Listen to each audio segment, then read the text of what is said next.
Aumentar. Sabe quando você vende bem os seus produtos ou serviços, mas chega no final do mês com pouco dinheiro em caixa? Isso pode ser um erro na definição do preço de venda. Se você tem dúvidas sobre como colocar o preço de venda no seu negócio, então você precisa assistir esse vídeo até o final.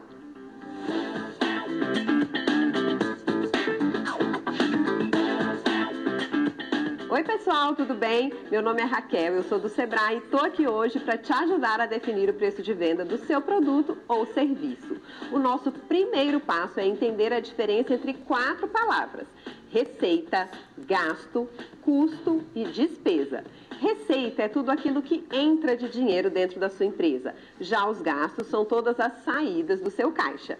Os custos são aqueles gastos relacionados à fabricação do produto ou do serviço, tipo matéria-prima, embalagens.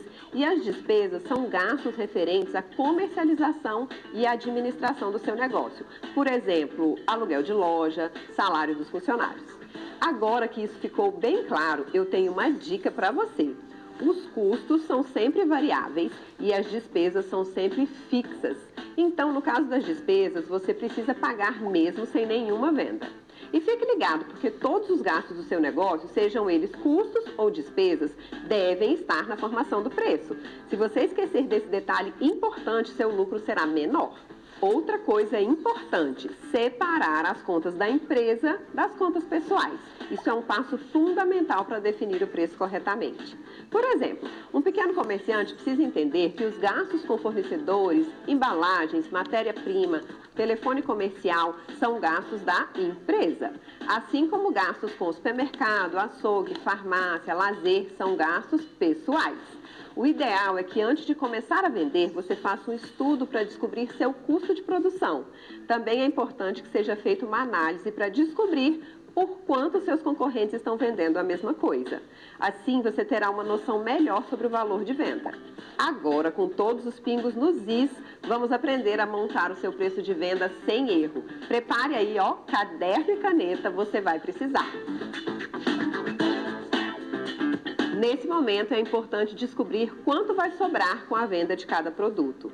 Essa sobra se chama margem de contribuição e é isso que vai ajudar você a pagar os gastos fixos da sua empresa. Aluguel de loja, salário de funcionários e outras contas. As despesas, lembra? Vou dar um exemplo para ficar mais fácil, tá? Imagine que uma loja venda esse brigadeiro aqui por R$4. Só que para produzir esse docinho, ela tem um custo de produção de R$2,30. Se pegarmos o preço de venda e subtrairmos o custo de produção, sobra R$1,70. Esse valor é a margem de contribuição desse produto. Vamos colocar agora a mão na massa, seguindo o exemplo da loja de brigadeiros. Lembra dos R$1,70 da margem de contribuição? Ela representa 42,5% do preço total de venda. Mas você olha e percebe que essa margem de contribuição não está sendo suficiente para cobrir os gastos fixos da empresa. E agora? Bom, a solução é mais simples do que você imagina. É só pegar o valor que você gasta para produzir o produto, dividir pela margem de contribuição desejada e multiplicar por 100 para descobrir o preço que precisa cobrar. No exemplo do brigadeiro, o custo de fabricação de cada um é de R$2,30. E aí você deseja aumentar a margem de 42% para 45%. Então, nesse cenário, o novo preço de venda é R$5,11 e a nova margem de contribuição é de R$2,81. Mas não se esqueça, o preço do seu produto não depende só de você, mas também de questões que envolvem a compra de matéria-prima, a criação de um estoque e também do seu cliente. Pense quantas pessoas estão dispostas a pagar pelo seu brigadeiro. Beleza, mas você deve estar pensando: eu não quero só pagar os custos fixos e variáveis, eu quero lucrar. Ninguém quer empreender, vender bem e ter prejuízo no final, não é mesmo? Então fica tranquilo que a gente está aqui para te ensinar tudo. Para você descobrir o seu lucro, você precisa primeiro multiplicar a sua margem de contribuição pela quantidade de vendas que teve no mês e depois subtrair pelos seus gastos fixos. Dentro do nosso exemplo, seria R$2,81 multiplicado por, digamos, 2.000 brigadeiros. O valor total seria R$5.620. Supondo que seu gasto fixo seja de R$4.000, você teria um lucro de R$1.620. Pronto! Você já viu como definir o preço, aprendeu a calcular a margem de contribuição, a aumentá-la se for necessário e também como calcular o seu lucro. Agora podemos falar como calcular quando tiver qualquer mudança nos custos de matéria-prima ou manutenção do seu produto. É um índice que calcula e multiplica pelo custo de produção e assim você consegue saber o preço final que precisa chegar para manter o seu lucro. Esse índice é chamado markup. Para descobrir o markup do seu produto é simples. Faça a divisão do preço de venda pelo seu gasto variável unitário de produção. No nosso caso, pegamos os R$ 5,11 do brigadeiro e dividimos por R$ 2,30 do custo para produzir cada um. O resultado é de R$ 2,22. Esse é o nosso markup. Agora que você já sabe disso, fica mais fácil calcular o preço do seu produto quando tiver uma alteração no custo de produção dele. Imagine que um dos ingredientes para fazer o brigadeiro ficou mais caro e o custo de fabricação sobe de R$ 2,30 para R$ 2,50. Você só precisa pegar esse valor novo e multiplicar por 2,22 do markup para descobrir o novo preço final de venda, que nesse caso será de R$ 5,55. Última dica antes de ir para o próximo assunto. Sempre que necessário, recalcule o seu preço de venda. Nada de ficar no prejuízo. Deu para entender tudo até aqui? Então fica comigo porque eu ainda tenho mais umas dicas.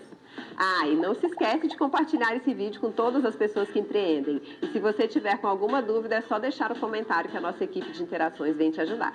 Agora chegou a hora de entender como medir a saúde da sua empresa. Eu estou falando do ponto de equilíbrio. Com ele, você pode saber já no início do mês quanto precisa vender para pagar todos os gastos fixos. O ponto de equilíbrio é calculado a partir da divisão dos gastos fixos totais pela margem de contribuição média e, por fim, multiplicado por 100. Pense que a loja de brigadeiros possui um gasto fixo de R$ 4.000 por mês e a sua margem de contribuição é de 45%. Dividindo esse valor e multiplicando por 100, o ponto de equilíbrio desse negócio é de R$ 8.888. Esse é o valor mínimo que essa loja precisa vender para pagar todos os seus gastos fixos e variáveis e assim alcançar seu ponto de equilíbrio. Importante, a meta é sempre superar o ponto de equilíbrio, porque é a partir daí que você começa a lucrar. Mas, gente, o preço de venda é só um dos fatores na vida de quem empreende. Por isso, quando realizar a sua venda, emita certinho a nota fiscal do seu produto ou serviço, combinado? Esses vídeos vão te ajudar. Basta clicar lá que ensinamos um passo a passo de como emitir a sua nota e não ter dor de cabeça. Até mais e conte com o Sebrae sempre. Agora eu vou comer esse brigadeiro aqui para ver se tá gostoso. E não é de biomassa, tchau, tchau. certamente, né? Poderia ser. Deixa eu tirar aqui, botar aqui de novo. Gente. Mas vocês entenderam lá que é porque são muitas contas ali, né? Que ela falou, às vezes é difícil gravar. Ainda bem que existe vai calculadora. Vai deixar à disposição esses vídeos depois também, pra gente revisitar. Mas é interessante a gente pensar o seguinte, ela falou ali direitinho o que é custo, o que é despesa, né? Por exemplo, quando a gente tem um produto, no caso esse brigadeiro, aí a gente vai calcular quantas bananas, se for o brigadeiro de biomassa, quantas bananas a gente vai usar para fazer a biomassa, quanto de biomassa a gente vai usar, quanto é que a gente gasta, né? Tem outros ingredientes, o cacau, o preço do cacau, quanto é que está custando o cacau?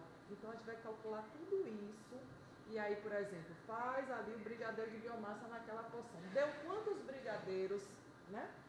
Então a partir daí a gente vai vindo, ó, vamos dizer, uma pica de banana para fazer a certa quantidade de biomassa, mais uma caixinha de cacau, mais a manteiga. Custo né? de produção, né? Tudo isso vai entrar no custo, né? Porque a gente tem que superar, a gente não pagar esse custo, a gente não pode bancar para vender o produto, né? A gente tem que ganhar um pouco a mais, né?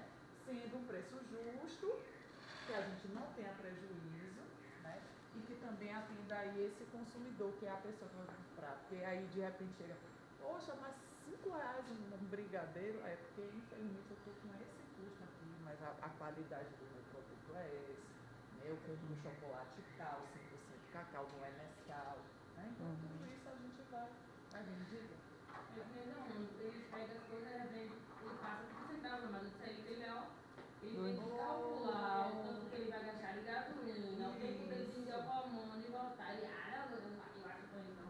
e o tempo do trabalho dele. Ele está gastando dinheiro, tá perdendo. É de cabeça, minha gente, por mais boa vontade que você tenha. E é isso que a maioria dos negócios fica enganchando, né? Fala assim, não, a casa tá cheia, eu recebo um monte de gente aqui, todo final de semana tem gente, mas no final das contas eu só consigo pagar mesmo as contas do final do mês. Eu não consigo ter um valor para mim, do meu trabalho, né? Para a padaria. Então, por exemplo, quando eu fazia os cálculos do restaurante, eu pensava que era só custo de produção. Ah, vou fazer o dadinho. Quanto que eu paguei de produto, quanto vai sair de dadinho é 1 quilo, quantas porções eu tenho em 1 quilo. Então, vou tirar por aí. Só que eu não botava, por exemplo, despesa fixa. Porque uma coisa é os produtos que você vai comprar, que toda hora está variando de preço, né? O dadinho, o queijo aumenta, diminui, isso aqui. Mas e as despesas fixas? Que como ela está dizendo, a despesa fixa é fixa. Você tem que pagar, mesmo que não entrou dinheiro nenhum. É luz, é água, é internet, não sei o quê. Geralmente a gente bota assim, 10% do valor total do que a gente vai vender é correspondente à despesa fixa. Geralmente é assim, 10% do valor. Só que depois eu fui descobrir uma outra coisa. Ainda assim, mesmo que eu colocasse o valor da produção, o custo para eu produzir e as despesas fixas, eu não tinha ainda um alívio financeiro no final, quando terminava o final de semana. Por quê? Porque o meu trabalho eu não pagava. Veja, eu descobri isso, para mim foi a maior descoberta da humanidade. E só assim para a gente entender, muitas vezes, por que a gente come uma coisa e para quem faz o preço certinho e fica achando que está caro demais. Não é.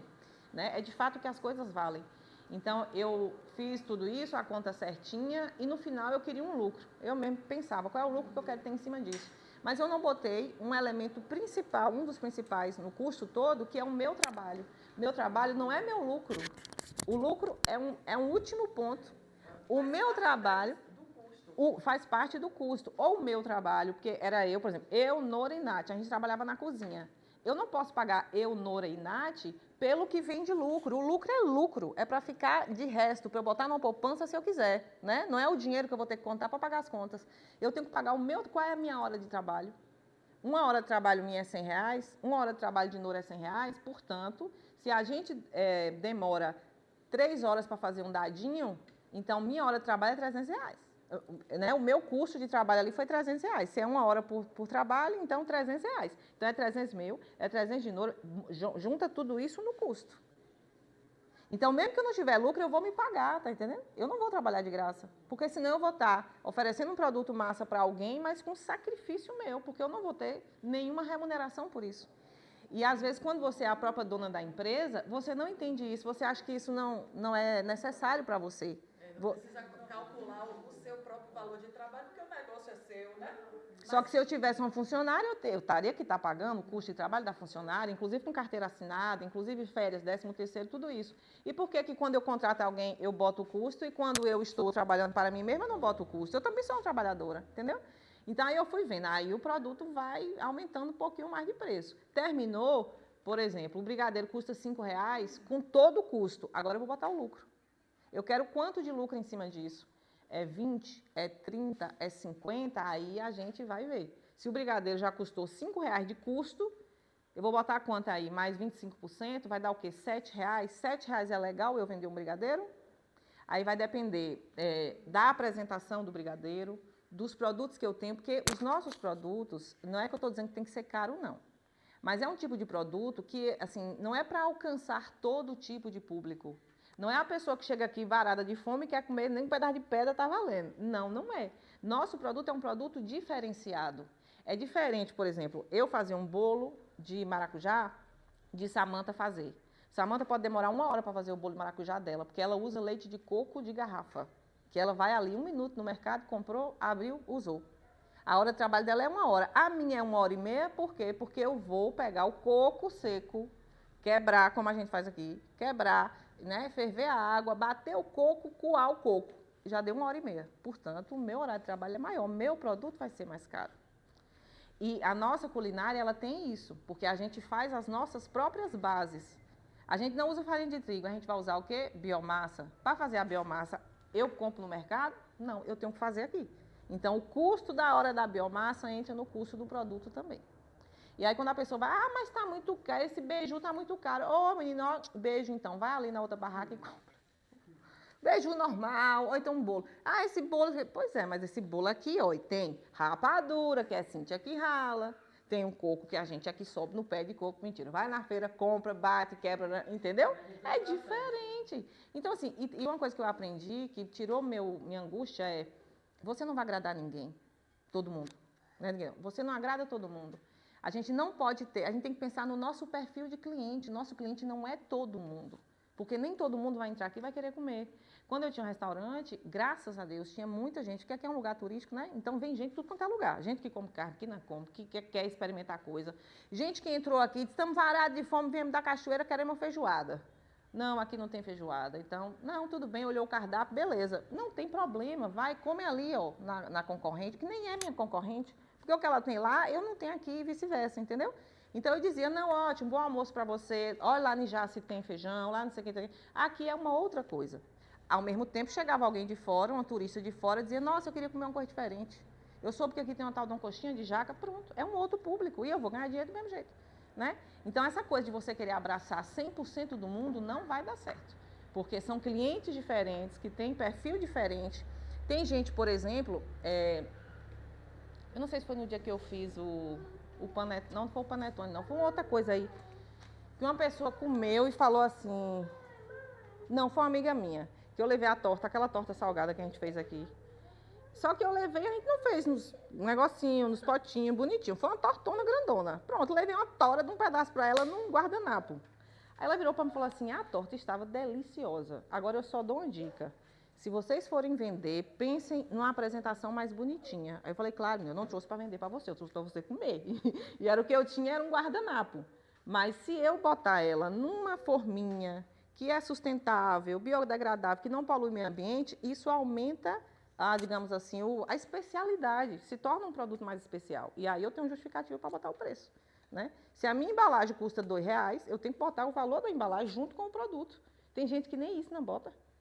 Né? Pega aqui um saco, cada saco que eu pego dentro de casa para botar alguma coisa e entregar a alguém, é um dinheiro que eu estou perdendo, porque aquele saco eu paguei, né? De alguma forma, para poder também utilizar.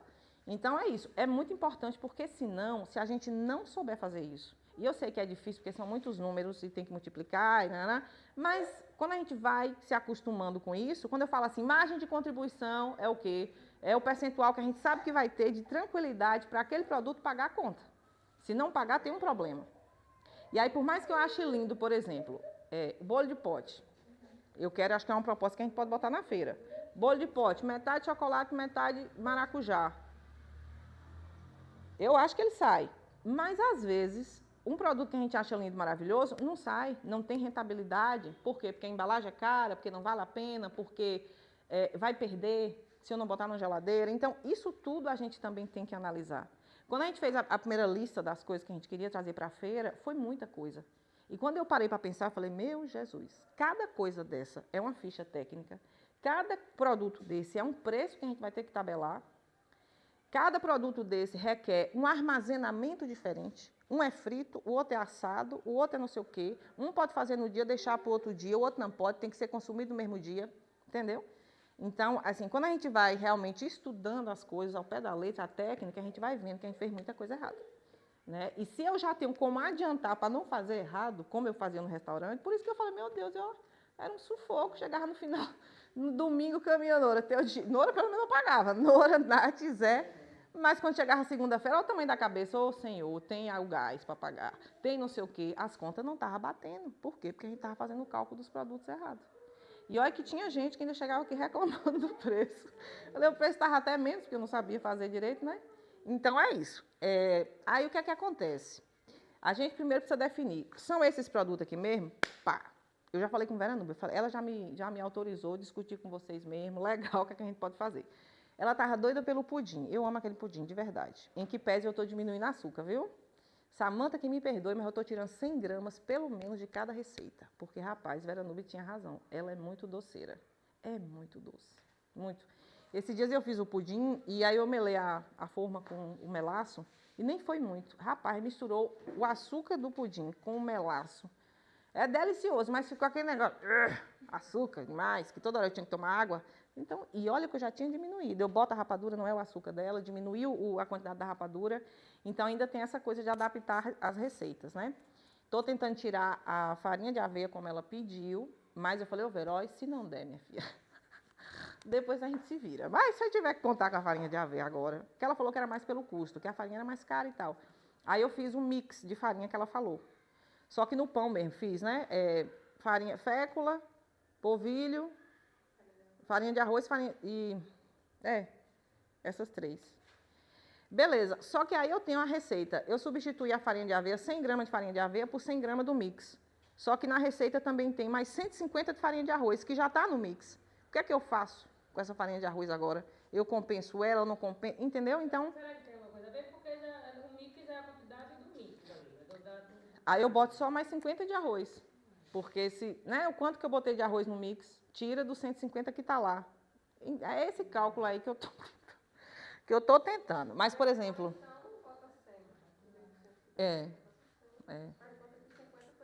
Do mix, pode ser. Mas, assim, cada coisinha que a gente altera na receita, a receita vira uma outra coisa, né? Aí é isso. Então, por exemplo, o pão deu certo com esse mix de farinha, porque aquele pão dá certo em qualquer coisa. Assim, o mix deu certo. Agora, por exemplo, o panetone, a Samanta me assustou. Ela disse, não mude nada na receita do panetone. Se mudar, vai desandar. Por falar nisso, eu não tive feedbacks, hein?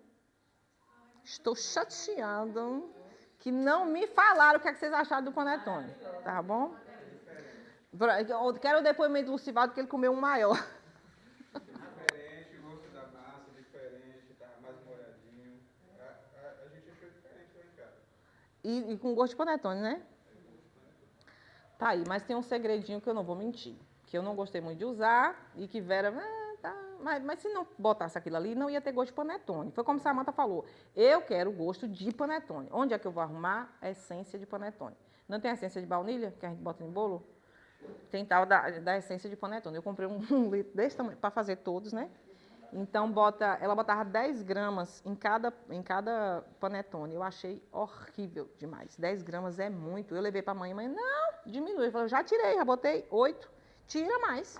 Então, se eu boto 5, entendeu? Então, eu fiquei um pouco assim, meu mundo quase caiu, mas depois levantou, porque eu estava achando que as receitas de Samanta, papum, aplicou, fez.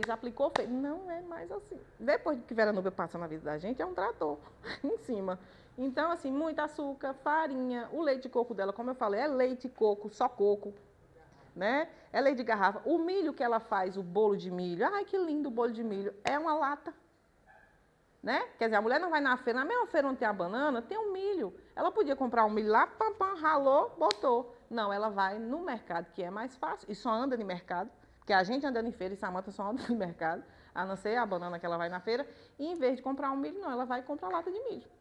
Se isso é mais barato, é mais caro, eu não sei. Agora, o tempo nosso é mais caro, porque a gente demora mais para fazer, né? E eu prefiro assim, porque senão nossa cozinha não ia ser diferente, né? Então, é isso. A conversa hoje é sobre isso. Se a gente fechar, vão ser... Até agora eu levantei uns 19 produtos. Entre os congelados, que ela falou, né? Cortadinho de mamão, não sei o quê, a própria jaca, as punks, as plantas, a granola e tal. Mas aqueles mesmo de vender, de comer, que é bolo, pão, não sei o quê, aí acho que fecha uns 12 ou 15, mais ou menos, produtos. Então, tem que fechar hoje. São esses mesmo. Porque se for, uma coisa que eu já vou começar a fazer, a ficha técnica de cada um. Então, para botar na cozinha, para fazer o pão, tem que fazer isso. A quantidade é essa. E depois precificar. Se no dadinho tem queijo, qual é o quilo de queijo hoje? R$40 um quilo de queijo. Para fazer 10 porções de dadinho, eu preciso de quanto de queijo? O bom é que nesse curso que eu falei de restaurante, ele tem uma planilha no Excel, que eu nem sei usar, mas ele ensina. Você vai botando lá, as gramas, já vem o preço certinho. Se eu gasto no pudim 6 ovos, e a dúzia de ovos custa R$15, quanto é que vai custar os 6 ovos na receita que eu estou usando? Aí ele já faz o cálculo automático. Se 12 ovos custa R$15, 6 ovos vai custar quanto? Aí no final, quando você vai botando, aparece um número geral. A sua receita custou R$20 para fazer. Se custou R$20 para fazer, quanto é que eu então vou vender ela? Aí eu aplico todas essas coisas que ela está falando aqui. Então, isso não se faz da noite para o dia. Como eu falei, daqui até dia 17 não tinha, impossível a gente fazer isso. para não ter que fazer de qualquer jeito e perder dinheiro. Porque, de repente, a gente pega o único recurso que a gente tem, rapa da panela, compra coisa, faz e fica no prejuízo e não tem lucro, né? Então, não pode ser assim. Vai passando... Aí, deixa eu ver. Não, aí aqui só são mais alguns slides de resumo, né? Mais ou menos ali do vídeo. Então, precificar corretamente os pratos ou produtos do seu negócio de alimentação, que no nosso caso é um negócio de alimentação, é essencial para garantir a rentabilidade e a sustentabilidade, ou seja, que gere renda e que seja sustentável, que daqui a 6 meses ele continue existindo. Porque a maioria dos negócios quebram, justamente porque a gente não sabe fazer isso, né? E aí abre, não sei o que, ai que massa, daqui 6 meses, pronto, não está entrando lucro, estou devendo, e aí o negócio vai à falência, né? Então, sustentabilidade é isso, é tornar o negócio sustentável. Um preço bem estabelecido não só cobre os custos, mas também agrega valor ao cliente e cria uma margem de lucro adequada, né? Então, e tem muito cliente que é assim, que paga bem por uma coisa boa. Eu não faço isso sempre. Mas se eu vou, por exemplo, fiz uma viagem, sei lá, vou no Rio de Janeiro. Uma vez que eu fui no Rio de Janeiro, eu queria ir num lugar, uma cafeteria famosa que tem 2 séculos, 200 anos. É a Cafeteria Colombo, é o lugar mais assim, antigo que tem no Rio de Janeiro. Você chega lá, do mesmo jeito que Dom Pedro entrou, é o mesmo jeito que você vai entrar. Quando você entra nesse lugar, aí é diferente, porque a forma de fazer a comida é diferente, o ambiente é diferente, o ar-condicionado entra na conta do produto. Eu gasto quanto de luz por mês para fazer isso aqui, para o cliente sentar aqui e ficar refrescando. Gasto R$1.000, então eu vou botar esses R$1.000 dentro dos produtos, porque o produto vai ter que pagar o ar-condicionado também, que a pessoa usa. Então eu chego lá, vejo uma coxinha massa especial, que aqui eu como de R$5, lá eu vou comer de 20. Uma vez na vida eu não vou fazer isso? Vou. Fiz minha poupancinha para eu ir fazer uma viagem e naquele dia experimentar aquele negócio delicioso que eu só sei que vai ter lá. Entendeu?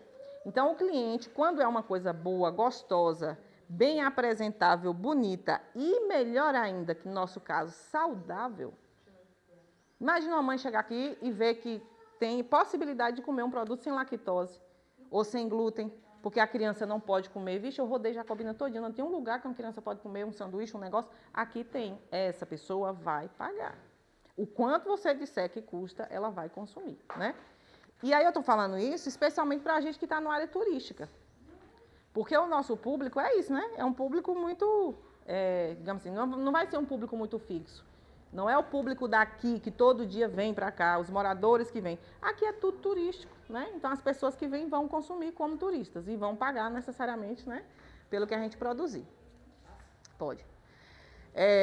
A definição do preço certo envolve uma combinação foi aquilo que ela falou, análise de custos, quanto é que custou cada coisa que a gente comprou para poder fazer, conhecimento do mercado. Então, assim, é um mercado promissor, as pessoas gostam de comida natural, saudável, paga por isso, beleza. Tem concorrente meu aqui? Onde é que a gente vai ver coxinha de jaca aqui? Em lugar nenhum. Então, eu posso ter a liberdade maior de botar meu preço, porque o cliente não vai sair daqui ali já se comparar com a coxinha dela, porque a coxinha dela é outra e a nossa é outra. Então, né, eu tenho também essa facilidade. O meu preço é uma novidade, ninguém vai reclamar porque não tem ninguém igual, né? Que é, na verdade, a percepção do valor pelo cliente. Se o cliente entra no lugar, gostou, quer ver uma coisa no restaurante? As pessoas gostavam da comida, gostavam da música, só que a coisa que a gente mais ouvia falar aqui no salão era atendimento. Eu vou voltar porque eu fui bem atendido. Foi o lugar onde eu mais fui bem atendido. Quando eu chego, a pessoa me recebe na porta, quer uma cadeira, sente, não sei o quê, sentou, olhou o cardápio, que agora tem esses cardápios de celular, né? Jacobina me tem uma cuscuzeria, senhor, não vou mais ali. Você fica... Não, eu que tive que aprender esses dias a usar aquele aplicativo. Minha mãe sentou e não sabia. Gabriela, quero não. Não vou comer mais não. Um saco. Quer usar um negócio? Usa. Agora deixa um cardápio físico para quem é ignorante, igual eu, e não sabe usar, que eu quero ler, gente. Aqui, minha gente, A pessoa também não quer nem parar, quer se conectar. Aí tem que ficar ligada no celular, porque acham que isso é uma coisa inovadora. É. Lá em Salvador tem vários restaurantes que agora são assim. Aqui já tem. Porque aí chega na cozinha o pedido. O garçom não vai na mesa mais. Oi, você quer o quê? Vou fazer o pedido, o garçom vai lá dentro e pega. Não, o garçom fica tudo lá na porta da cozinha, as cozinheiras fazendo. O pedido chega lá na televisão. Olha, chegou um pedido na mesa 10. Um cuscuz, um café, um não sei o quê. Quer dizer, eu não vejo a cara de ninguém. Não é um lugar humanizado, sabe? Não tem gente que chega aqui e acolhe. E como nossa comida era diferente, então a pessoa chegava aqui e olhava assim. Eu me lembro muito desse prato. Era caldo de língua de vaca. Quem não conhecia, especialmente o pessoal que não é da Bahia, chegava assim e falava assim, vocês botam a língua da vaca no aipim, achando que era a língua da vaca. Aí era interessante, porque o pessoal vinha, os garçons vinham e diziam, não, língua de vaca não é a língua da vaca, é uma planta. E como essa planta é uma planta alimentícia não convencional. E o que é uma planta alimentícia? Ah, tem um livro aqui, você quer? Eu falei, pronto. Outra coisa, o atendimento também faz parte. E aí é isso que ele fala, a percepção que o cliente dá, o valor que o cliente vai dar por um bom atendimento, por uma comida que fez bem, por um preço que seja justo, entendeu? Pelo ambiente, se a música é boa. Tem lugar que você entra que você já quer sair. Eu mesmo tenho um problema com, hoje em dia, não vou dizer que eu não como, às vezes eu como, mas self-service, por exemplo. Eu sempre, na vida, em quantas encarnações eu tiver de ter restaurante, eu sempre vou trabalhar com prato feito, com prato preparado, né? Decorado e entregue à pessoa, porque eu acho o self-service um negócio anti-higiênico, só para começar, né? É um monte de gente cuspindo em cima, aí espirrando, pega aqui a colher do feijão, pega... A gente não pensa nisso, né? Mas é. Né? E, infelizmente, a maioria dos negócios são assim. O que era um diferencial nosso. Porque a pessoa ia comer quentinha, bonitinha, na hora que chegou ali, ó, montei, pufo, tá em cima da mesa. Não é uma coisa que fica exposta. Por isso, inclusive, que nosso custo aqui de trabalho com as pessoas era maior do que você bota o buffet e ninguém serve ninguém, você se autosserve. Então, o valor do garçom eu já não vou pagar, eu vou tirando o custo, sabe? Vou tirando valor. É bom porque barateia seu custo, você fica com mais lucro. Mas, ao mesmo tempo, você perde de dar ao cliente uma experiência legal, de ter um garçom que atendeu de uma forma bacana, que conversou, entendeu? Uma comida que não está tão exposta, enfim. E também ter uma estratégia de posicionamento que considera a competitividade e a sustentabilidade. Né? Então, é competível, a gente tem condição de manter o negócio aqui, é sustentável, né? Então, tudo tem que ser pensado também nesse sentido. Portanto, a primeira fórmula que ela indica, né, é o custo por unidade. Então, o primeiro ponto para considerar é o custo que você tem para adquirir ou preparar cada alimento ou a bebida. Então, o dadinho de tapioca, para eu fazer 10 porções, eu gasto R$50. Então, vamos fazer o cálculo em cima disso aí. Quanto é que vai sair cada porção? Eu não posso fazer de cabeça. E a maioria das pessoas, por incrível que faz de cabeça, né? Se a cada R$50 de produção do dadinho eu tenho 10 porções, eu vou ter que calcular quanto é que eu vou fazer cada porção. No caso dos pratos, é importante detalhar cada ingrediente usado e as quantidades para chegar no custo real. Então, tem uma tabela só para isso. Qual é a quantidade? É 1 quilo de dadinho? Quanto é que custa o quilo do queijo? O leite, quanto é de leite? Custa quanto o coco? Quanto tempo eu levo para fazer o leite de coco? Bota tudo isso. O leite de coco custa X. Aí, a partir disso, a gente vai fazendo as outras tabelas. Vale lembrar que ter um setor de compras no seu restaurante faz toda a diferença. Olha, a gente, na hora que tiver a biofábrica funcionando, tem que ter um setor de compras. Alguém aqui é responsável, 1, 2, 3, pelo setor de compras. Porque reduz gastos desnecessários e investe em insumos de forma inteligente. Por exemplo, às vezes a gente compra, porque eu achei açúcar aí mais barato, aí vou comprar, sei lá, um fardo de 20 quilos, né? Mas realmente é necessário, porque você tem que ter seu estoque, né? Vai usar, isso não vai perder, qual é a validade? Primeira coisa que eu chego quando eu vou começar a cozinhar qualquer coisa é o estoque. Eu tenho o estoque todinho aqui, porque isso tirava muito também nosso juízo e nosso tempo, era assim. E olha que a gente pensava em tudo, né? Que era muita coisinha. Menino, acabou a manteiga, corre, pega a manteiga, traz. Menino, isso aqui. Não pode, isso não pode. Se eu tenho, são X receitas, são X ingredientes de cada receita. Antes de abrir a cozinha, eu tenho que estar todo mundo aqui. Bonitinho, ensacadinho, de preferência já as porções. Para fazer um bolo de chocolate, eu preciso de 100 gramas de cacau. Já deixa as 100 gramas no potinho. Como a gente vai fazer 10 bolos, um pote, outro pote, outro pote, outro pote, né? Você ser mais inteligente, né? E reduz gastos desnecessários. Então, não olha a geladeira. O que é que tem na geladeira? Ui, eu pensei que não tinha banha, comprei banha essa semana, mas tinha da semana passada. Não olhei meu estoque. Então, esse controle de setor de compras é para controlar o estoque. Quem que vai comprar esse mês, né? Tem que comprar o que essa semana? É de 15 em 15 dias? É toda semana? Tem coisa que depende de toda semana, por exemplo, verdura, né? E tudo. Então, tem que ter um setor para cuidar disso também. Pode passar. Tá. A gente já está falando, né, de todo esse olhar comercial, né, sobre os produtos que a gente vai ter, não só na nossa feirinha, mas aqui nas nossas atividades. Então, vão entendendo, assim, lógico que tem áreas que a gente vai se identificar mais. Ah, eu gostei mais dessa parte aí, puxa, isso aí. Da matemática, da calculação. Entendeu? Porque vai ter espaço para vocês trabalharem em diversas áreas. Nessa área administrativa, de compras, controle de estoque. Vai ter, dizer, ah, não gosto nada disso, eu dei matemática. Eu gosto mesmo de conversar com o público e quero atender. Atender o público. Né? Não, eu gosto de ficar na cozinha, não quero ver ninguém. Eu me soca dentro da cozinha, deixa eu olhar para cara de ninguém. Então, assim, ó, entendam que a gente está muito próximo mesmo desse novo passo, sabe, de ampliar os horizontes. Não só de aprender receitas e reproduzir. Daqui a pouco, a expectativa é realmente da gente estar construindo esses grupos, né? Quem vai ser responsável pelo quê? A gente se formando, se capacitando, se ajudando, né? Porque a ideia é tornar isso aqui um espaço que a gente possa comercializar mesmo. E vai ter espaço aí, né, no memorial para a gente, para a pessoa, quando a exposição estiver pronta, ir lá mostrar a exposição. Então, assim, não desperdicem todo o aprendizado. Às vezes a gente acha que não é interessante porque a gente não tem o perfil. Mas isso aí, ó, você às vezes está desperdiçando e aí de repente resolve fazer o seu quintal produtivo lá. Não quero trabalhar nesse casarão não, muita confusão. Só tem picuinha lá, não quero saber disso não. Vou plantar minhas bananas e vou fornecer. Você não tem que precificar sua banana? Seu tempo de trabalho?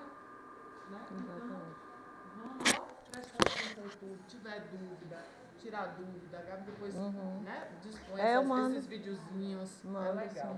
Sim, e para ajudar as pessoas também, para ver, Nora. Nora acabou de descobrir que Zé Orlando está perdendo dinheiro.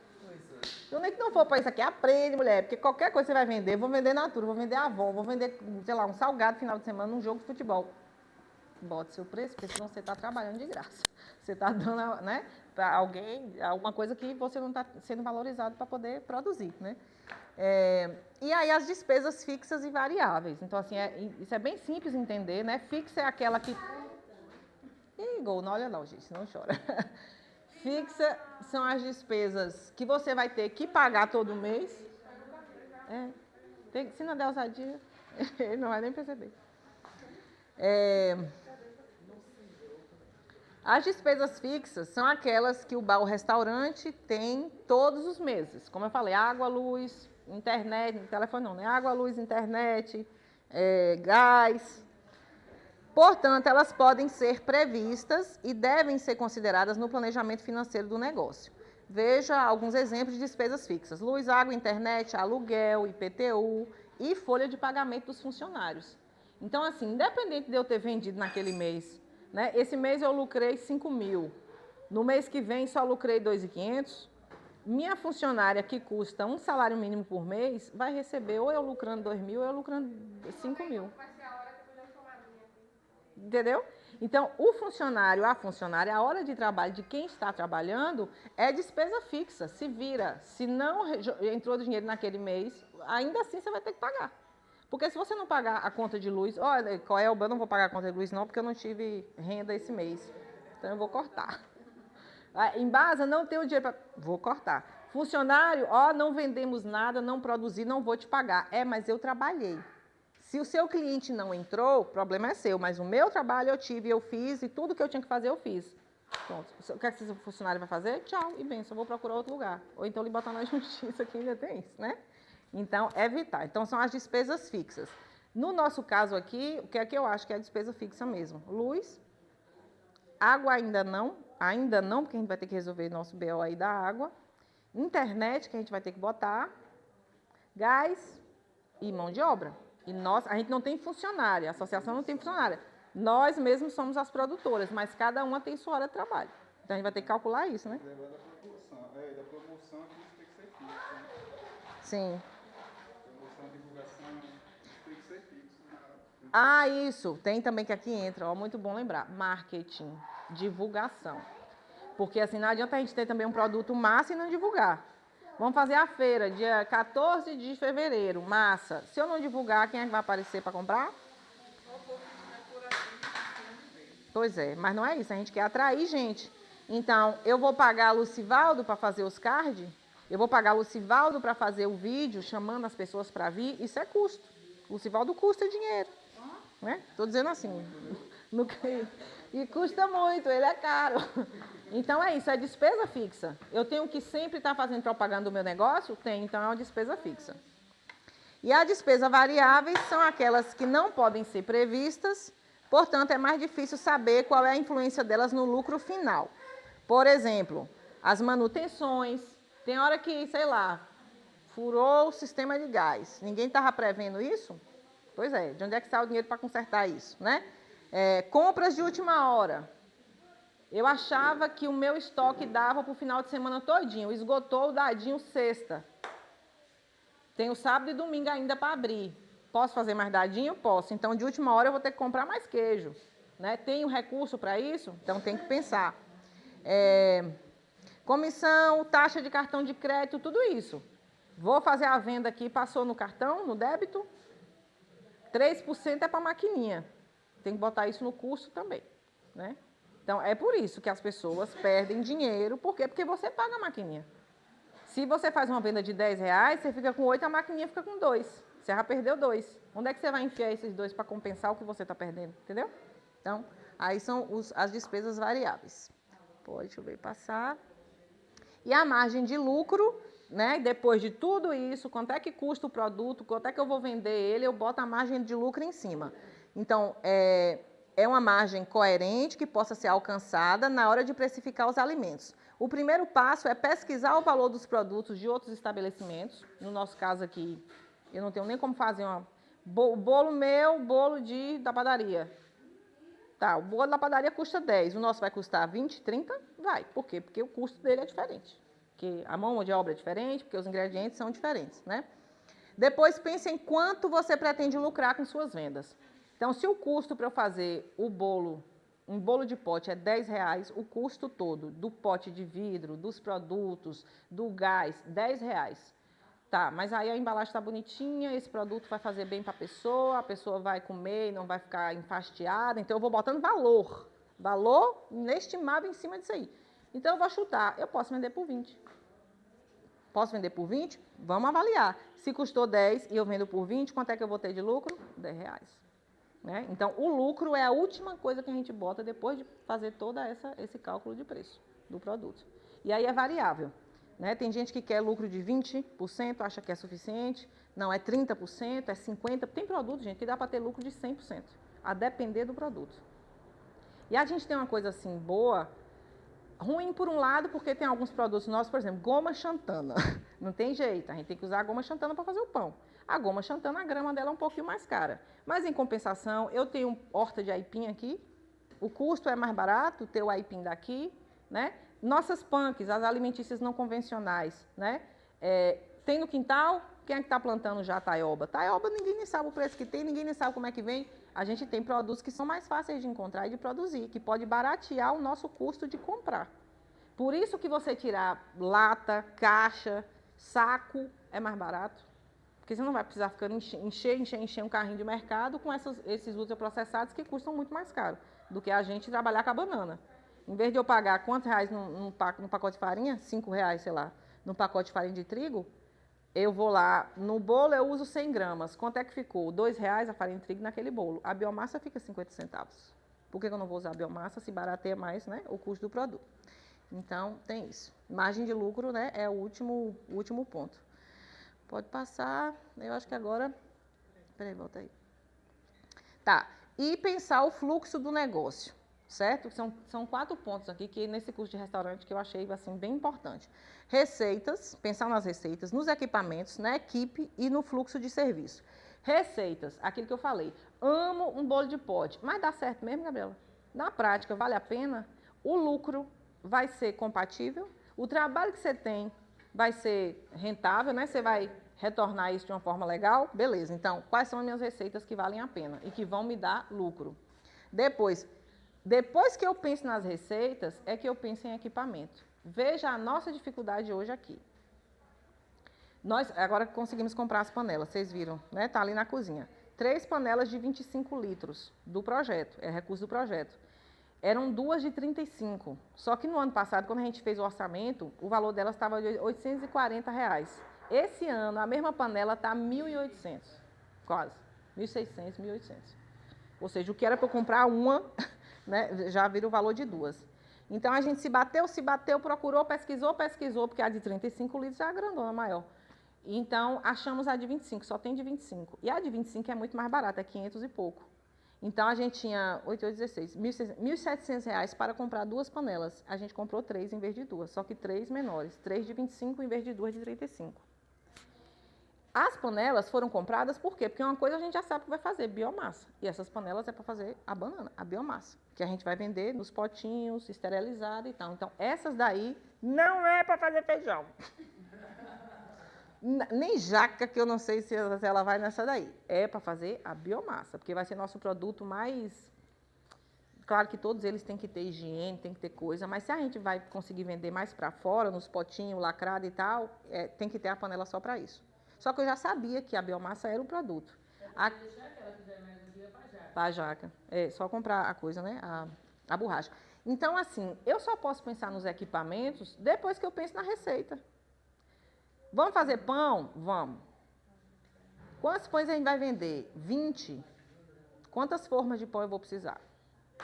Vamos fazer bolo? São 5 bolos.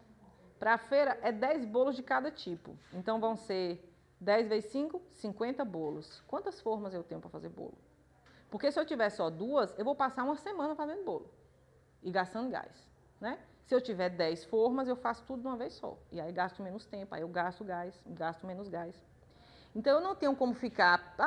que é o que Samanta também fala no curso dela. Ô, gente, não começa comprando um bocado de coisa, não. Quando eu vi o curso dela, a primeira coisa que eu queria era esse liquidificador. Porque ela já estava na fase de ter um desse, porque o negócio dela já estava lá na frente. Eu não, eu estava começando ainda pequenininha. Então, ela fala assim, no seu liquidificador dá para bater. Se seu negócio de lucrar, se você tiver pronto, aí você vai lá e investe no outro equipamento. Então, até para eu pensar que o que é que a gente vai precisar, não sei nem, vamos ter que comprar algumas coisas que esse mesmo 5 mil. Mas eu tenho forma? Tenho. Eu tenho algumas assadeiras? Tenho. Vou botar lá no esmaltezinho, cada uma tem, pode emprestar, mas são quantas? Não sei, porque eu não sei quais são as receitas. Então, a primeira coisa é, as receitas são essas, os produtos são esses. São 12 produtos que a gente vai vender aqui para comer. Então, são 12 receitas. E quais são os equipamentos que a gente vai precisar? X forma de bolo grande, X forma de bolo médio, X forma de bolo pequeno, X forma de pão, tantos de embalagem, tantos de não sei o quê, espátula, né? Pincel, então tudo isso entra aqui. A equipe comprometida, então é isso, dividir os grupos, né? Tem a equipe naquela semana, as lideranças nesses grupos, que vai ficar responsável pela biomassa. Então, eu já estou fazendo aqui uma tabela, uma escala. Que dia que a gente já pode fazer biomassa? Já é semana que vem, nessa terça, vai daqui a 15 dias. Vamos ver, nesse dia, são quantas pessoas do grupo, porque não dá para botar todo mundo também, porque senão vira farofa. Então, tal dia, vamos aqui, grupo X, 5 pessoas vai fazer biomassa. A biomassa todinha da feira, que vai depender da nossa geladeira, porque não adianta fazer e não ter onde congelar, né? Porque aí já faz logo congelado, e quando for na semana da feira, não precisa mais fazer biomassa. Jaca, já estamos, né? Eu acho.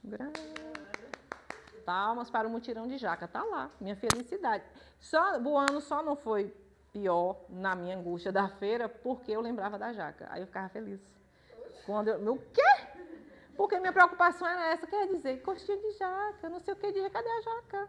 Se não tem jaca, como é que a gente vai fazer para vender o ano todinho coxinha de jaca se não fez a jaca? Então, já tem um estoque de jaca. Agora, precisa fazer o estoque da biomassa, né? E quanto tempo... Coisas que podem ser congeladas, tá de boa. Dadinho, eu acho que já pode ser as primeiras receitas. Dadinho a gente já pode fazer, congelar. A coxinha já pode fazer, deixar congelada, que é o que dá mais trabalho mesmo, que é mão na massa. Então, não precisa deixar para a última semana. A última semana é o bolo, e já pode congelar. Por isso que eu estou dizendo, nosso dilema é nossa freezer e nossa geladeira. Que essa é a questão. Mas enfim, né? Daqui até lá a gente resolve. E a última coisa é fluxo do serviço. Vou entrar na cozinha. Primeira coisa, o que Vera fala, né? O mise en place, aquela palavra lá em francês. Preparar a mesa. Vou fazer 10 bolos de chocolate de vez. Eu vou ficar medindo cada colher, pegando... Não, 10 bolos, eu preciso de 10 quilos de biomassa. Aqui, ó, quilo de biomassa, o quilo de farinha, o quilo de cacau, as placas de ovo, deixa tudo ali em cima de uma bancada e aí começa. Um bolo saiu, outro bolo saiu. Então, esse fluxo de serviço. Entrou na cozinha, botou a touca, botou o avental, lavou a mão, higienizou, pronto. Pega o liquidificador, pega a batedeira, faz isso. Porque aí você não tem atrapalhação no fluxo, não fica uma se batendo na outra, esqueceu o forno lá ligado e não sei o quê. Então, fluxo do serviço. Como é que o serviço, né, vai ter que ser executado? Pode passar. E aqui, esse é o professor do curso, né? Que às vezes eu dou uns print lá da aula dele, e aí ele diz uma coisa interessante. Isso eu me perdia demais na cozinha. O que não é medido não é gerenciado.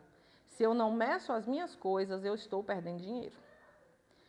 Até esse negócio de sal. Uma pitada de sal, pim, bota lá. Eu não sei se é isso mesmo. Eu não sei se eu estou botando sal demais ou sal de menos. E botar sal demais é perder dinheiro, né? Botei na mão grande, olhei lá e puf, botei. Não, você tem que medir. Porque a sua receita, o preço dela vai na medida. São 5 gramas de sal, acabou. O pão, por exemplo, que é a última coisa que eu boto no pão, goma xantana. 10 gramas de goma xantana. Vai custar R$20 o pão, sei lá. Se eu botar 15 gramas de goma xantana, aí já não é mais R$15, já foi para 16 e eu perdi R$1. Então, padronização na cozinha, para mim foi a minha maior dificuldade, porque eu sou uma pessoa muito aleatória. Desastrada e aleatória. Eu ficava fazendo as coisas no olho. Pega não sei o quê, aqui é uma cebola, não é 2. Um dia vai ser 1, outro dia vai ser 2. Se eu não disser que é uma cebola e a receita só dá certo assim, eu vou perder dinheiro, né? Por isso que ele bota aqui. É de verdade, a gente precisa disso aqui, ó. É o que Vera sempre fala, né? Os medidores são importantíssimos. Balança e medidor. Eu acho que eu comprei um conjuntinho desse. Eu acho que eu comprei, de medidor. ml, gramas. Eu não vivo sem balança, gente. Para vocês terem noção, eu esqueci de levar minha balança lá para casa. A minha sorte é que eu não levei minha cozinha inteira, porque quando eu vou lá para casa eu tenho que levar minhas farinhas. Até minha batedeira eu queria levar.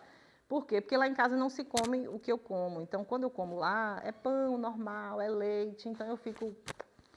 No Natal, eu falei assim, eu me dou o direito de pelo menos fazer um pãozinho, um negocinho meu. Quem quiser, come. Quem não quiser, paciência. Resolvi fazer o pastel, que era uma outra coisa que depois eu quero falar com vocês, pastel de batata doce. Porque eu estava lembrando que a gente não deu ousadia para batata doce nas receitas da feira. E eu lembro que foi uma coisa que ela bateu, ela fala muito da batata, da potência que ela tem de tudo, né? De ser boa para a saúde e ser boa de usar para fazer coisas. Aí eu fui fazer a receita de Samanta, do pastel. Minha gente, socorro, o pastel com o próprio recheio da jaca. Pode fazer em qualquer um, mas o recheio da jaca no pastel de batata doce. O Beto comeu, acho que foi o único que conseguiu comer. Porque também voou. Eu fiz uns pastéis assim, pequenininhos, assados. Pastel de forno, super simples de fazer, muito simples. Aí eu pensei, é uma alternativa? Pode ser. Aí resolvi fazer, não foi no Natal não, no Réveillon.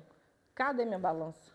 Aí fui na casa da minha tia, a senhora tem uma balança para me prestar? Meu Deus, a balança era de 1920.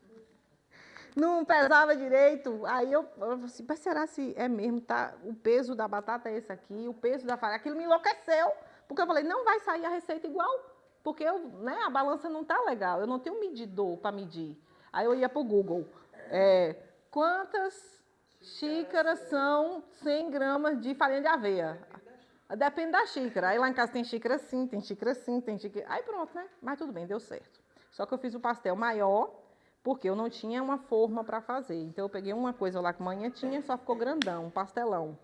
E aí, enfim, acabou quebrando um pouco, mas ficou gostoso o quanto, só que na apresentação o pequenininho fica melhor. E como ele é assado, a gente pode assar de manhã, deixar aí, né, na hora de vender à tarde, botou só aqui no forninho elétrico, pronto, vendeu para a pessoa, acabou. É uma possibilidade, porque eu achei uma receita mais fácil e mais barata. porque é com a batata doce, né? Mas a gente pensa nisso aí. E aí, por último, ficha técnica, que essa é a parte que a gente, depois de definir as receitas, passar para a ficha técnica. São 2 tipos de ficha técnica, operacional e gerencial. A diferença é, a operacional é aquela que eu vou levar para a cozinha. 10 gramas de goma xantana, 20 gramas de pão, nananana, modo de preparo. Essa receita normal que a gente está acostumado. E a ficha técnica gerencial é o controle de custos, quanto eu vou cobrar neste produto. Aí ela é um pouco mais elaborada. Essa receita aqui, ela faz controle de desperdício, o porcionamento. Então, você só vai usar 100 gramas disso, 200 gramas daquilo. Se passar disso, está perdendo dinheiro. O modo de preparo e apresentação, especificação dos ingredientes e o tempo de cocção, os utensílios a serem utilizados, enfim. Passa a ideia para ver se tem uma... Pode passar, mas... Depois eu... Não, volta aqui. Pronto, ficha técnica operacional. Só para vocês terem uma noção. Isso aqui é o que ele já passa no curso, eu só dei um print. Isso a gente vai ter que fazer com todas as nossas. Eu ia fazer do dadinho ontem, mas não deu tempo, não. Geralmente, ele faz um código para cada produto. Coco, código 1. Farinha de aveia, código 2. Isso é importante, viu? Porque na hora que você vai preencher outras fichas, outras e outras, em vez de você escrever coco, farinha de aveia, você bota 01, já aparece. 02 já aparece. É porque o sistema é automático, né? Então, esse aqui é muito bom. Então, ele fez uma receita de risoto de salmão. O produto é risoto de salmão, a categoria no restaurante dele é o prato principal, podia ser sobremesa, de repente, não, mas é o prato principal. O rendimento por porção, ele vende o risoto por porção. Rende quanto? 2,85 gramas. E a data da última alteração. Sempre as receitas a gente está alterando ela, porque o valor dos produtos altera também, né? Então, você bota aqui, fiz a última alteração semana passada, né? A depender da variação dos preços. Aí, aqui tem o item de insumo, a medida caseira e o modo de preparo. Essa é a ficha básica que a gente vai ter que ter de todas as nossas receitas, todos os produtos que a gente for fazer. Por exemplo, o item do insumo, azeite de oliva para o risoto. Eu vou usar quanto de azeite? 5 colheres. Como é que eu vou fazer? Modo de preparo, o azeite tem que ser aquecido e refogado na cebola. Pronto. Depois vem cebola picada. Quanto de medida? Meia unidade da cebola. Não precisa ensinar como é que corta a cebola, mas aqui podia ter, né? Cebola, como é? A Juliette, eu não sei o quê, aqueles os cortes dos legumes, né? Corte a Juliette. Então, você já sabe que o modo de preparo é esse, não do outro. Arroz arbóreo, 2 xícaras. Como é que faz? Acrescenta o arroz, refoga e despeja o vinho branco. Ou seja, o passo a passo da receita. Por exemplo, bolo. Todos os nossos bolos vão começar com ovo. Ovo. Bolo de banana são... Bolo de chocolate. 3 ovos. Quebre o ovo numa vasilha separada. Cheira o ovo para ver se está podre. Se não tiver, bota no liquidificador. Pronto. Segundo, açúcar. Quantos de açúcar? 100 gramas. Põe o açúcar após o ovo. Depois... Tem receita não, que você joga tudo e bate. Tem receita que tem que ir botando um por um. Então, o modo de preparo é isso aqui, certo? É fácil? É fácil, né? Essa ficha técnica é fácil, eu acho fácil. É só você dizer qual é o item da receita, a quantidade e o modo de fazer. Então, quem for da turma do dadinho, vai pegar a ficha técnica do dadinho. Botar na mão aqui, na mão não, na parede, que nas cozinhas a gente bota assim, na parede. O grupo do dadinho vai fazer mais uma forma, o que é que, não sei quanto de grama, bota o que primeiro, tal coisa, pronto. Fez o dadinho, assou o dadinho, pegou, congelou, botou, certo? Então, é uma ficha mais fácil. E no final dela, ele recomenda botar a foto, eu achei tão lindo, bota a foto do produto pronto, porque é a forma como você quer ver a sua receita para o seu cliente, como é que vai ser a apresentação. Então, aquela receita foi de dadinho, pronto. No final, eu vou botar uma foto do dadinho pronto. No nosso caso aqui, era servido numa cumbuca de barro, com a palha de bananeira em cima da cumbuca. Tinha uma cumbuquinha, 2, uma com molho show e outra com melaço de cana, e o dadinho ao redor, com 2 palitinhos para a pessoa poder furar e comer. Pronto. E mostarda e mel, ficou bom. E aí eu já mexo na ficha técnica, quando eu boto mostarda, eu já tenho que ir lá mexer, né? Então eu tiro a foto e boto aqui, ó, o prato pronto é assim. Porque aí eu vou ter essa ideia, inclusive, de quanto é que essa belezinha vai valer para o cliente. Quanto é que o cliente paga num prato bonito desse? Né? Aquele negocinho que a gente fez, acho que foi de couve, a couve desidratada, o que foi o outro, uma punk? O bredo. Gente, aquele negócio ali desidratado, sabe, crocantinho, em cima de um prato, de um risoto, de não sei o quê, aquilo traz uma beleza. Tem gente que acha que não, mete a mão e come. Tá, mas tem gente que acha bonitinho. Por exemplo, aqui no restaurante, quando a pessoa que gostava da comida daqui chegava, antes dela comer, quando o prato chegava, a primeira coisa era tirar uma foto. Isso foi com todo mundo. E eu não vejo isso acontecer em outros restaurantes. Especialmente self-service, você vai lá tirar foto de uma bacia de feijão. Não, chegou um prato bonitinho, que não sei o que. Olha que mimo, dá até pena de comer. Já ouvi várias vezes. Dá até pena de comer, desmanchar o prato. Pois é, a pessoa tirava foto antes. Já não é que barateava nosso custo do marketing, mas a pessoa mesmo fazia propaganda para nós. Chegava aqui, sentava, pedia o Wi-Fi, a gente dava o Wi-Fi, ela tirava a foto, postava no Instagram dela e o garçom falava assim, marca a gente lá, Erva Doce Restaurante. Pronto, já era de graça. É uma propaganda que a pessoa já está fazendo de graça. Porque a gente nem botou dinheiro em divulgação, eu nem botei dinheiro em divulgação. Tudo que foi aqui foi pelas pessoas que gostaram e que elas mesmas divulgaram. Né? Tanto que até hoje eu tenho gente me enchendo o saco no WhatsApp, que eu não sei nem mais o que é que eu respondo. Vai abrir? Cadê? Estou indo para Itaitu, uma pessoa de São Paulo. Vou para Itaitu daqui a 2 meses. Cadê o Erva Doce? Pois é. Não. Por enquanto, está em suspenso. A próxima, já acho que já é a outra ficha. Ah, não, tá. Antes da ficha de preço, aquela é a ficha de fazer a receita. A próxima é a ficha dos preços. Uma coisa que ele pede é o seguinte, faça isso aqui com todos os produtos que você tenha. Essa base de dados, deixe ela lá prontinha. Porque na hora que você for fazer a ficha de preço, essa ficha aqui vai lhe ajudar, né, de uma forma bem mais simples. Então, por exemplo, eu vou pegar aqui o que a gente usa. Queijo parmesão ralado.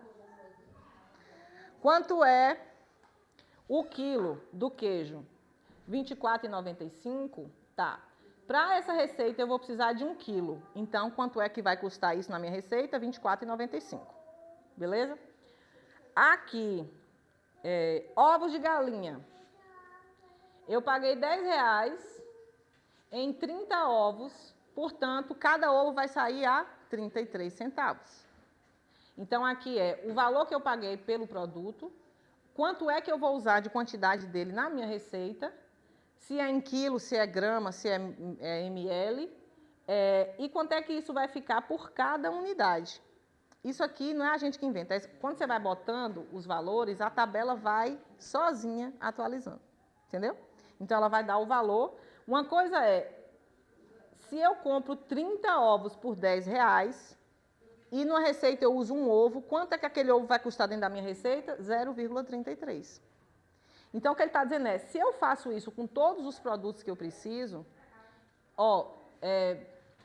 coco, queijo, tapioca, cacau, arroz, quando eu faço tudo isso, eu dou um código. O código 2 é o do queijo. Na hora que eu vou fazer minha ficha operacional, que é a próxima, em vez de escrever lá queijo, nananã, eu boto o código 2. Já vai aparecer o nome do queijo, o valor do queijo e o preço. E aí fica mais fácil para fazer a tabela, entendeu? Passa aí, Dé, a próxima. Aqui, a ficha técnica gerencial. É essa que vai dar o preço final do produto. Tá vendo? Ele fala aqui, ir para a base de dados. Vai lá e consulta a tabela anterior. O código, se eu botar aqui o 1, o 2, é o queijo. Já vai aparecer produto queijo.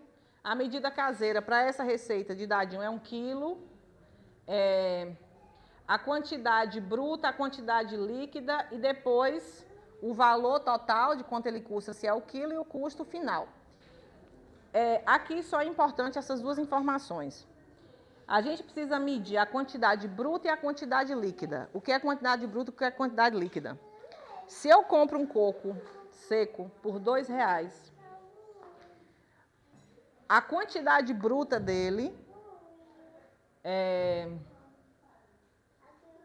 eu não vou coco não, vou na cebola. Se uma cebola custa 30 centavos Então, eu tenho aqui, sei lá, 30 gramas de uma cebola, que custa 30 centavos. É a unidade bruta. Só que na hora que eu descasco a cebola, o peso dela vai diminuir.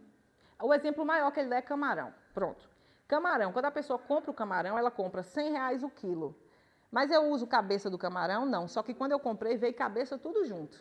Quando eu tiro a cabeça que eu não uso, o camarão mesmo em si, em vez de ter sido 1 quilo, virou meio quilo. Só que eu paguei por 1. Então, é a diferença entre a quantidade bruta, que é aquilo que eu compro no bruto, e a quantidade líquida, que é quando eu já lavei, quando eu já limpei, aí eu vou pesar de novo. Aí eu tenho que pesar de novo. Então, o camarão, eu queria 500 gramas, só que eu comprei por 500 gramas, paguei X, só que na hora que eu fui tratar o camarão, virou 200 gramas. Então, o preço que eu vou botar aqui, ó, é a quantidade líquida. É quanto realmente eu estou usando ali. A cebola já foi descascada, então ela já diminuiu a quantidade. Né? Então, eu vou precisar de mais cebola naquela massa? Não sei. Então, isso varia também. A importância aqui é, você vai botando os dados e o sistema sozinho vai fazendo essa adaptação. No final aqui, ele vai dar o custo total do produto. O dadinho de tapioca por porção vai custar R$10. Pronto. Aí esse valor você vai ter que praticar, entendeu? Então, basicamente são 3 fichas. A ficha operacional, que é da operação na cozinha, de fazer a receita. Aquela base de dados fixa, que ali vai ser todos os produtos que você usa na cozinha, para pegar os códigos e já ir preenchendo aqui automaticamente. E essa ficha gerencial, que é a ficha que vai dar o valor final do nosso produto. Portanto, a gente vai ter que fazer essas 3 coisinhas com os produtos que a gente decidiu, né, comercializar na feira. Deixa eu ver se tem outro. Aí na frente, eu acho que não. Passa aí. Não. Ah, sim, só o final dela aqui, tá vendo? O custo total de insumos, eu gastei R$22 para fazer esse prato aqui. Aí ele faz uma atualização, parará, no final das contas, quanto é que está custando o seu prato? R$24. Para eu fazer. Eu vou vender por quanto? Pelo dobro? Pelo triplo? Não sei. Meu lucro eu vou botar em cima disso aqui, entendeu? Então, cada ingrediente que eu vou dizendo, com a quantidade dele, com o preço que ele tem, vai me aparecendo o preço de cada produto. E aí eu decido aqui quanto é que eu vou botar de margem de lucro em cima. Então, isso já aparece automático na tabela, né? Nessa tabelinha. Não, agora volta na... Não, pode voltar, mais uma. Volta, volta, volta, volta, volta, volta. Só a próxima. Bom, aí foi o que eu... Sim, minha gente, vocês acham que ficou... De primeira, assim, eu sei que é muita informação. Na minha cabeça também é. Mas deu para entender, mais ou menos, a lógica?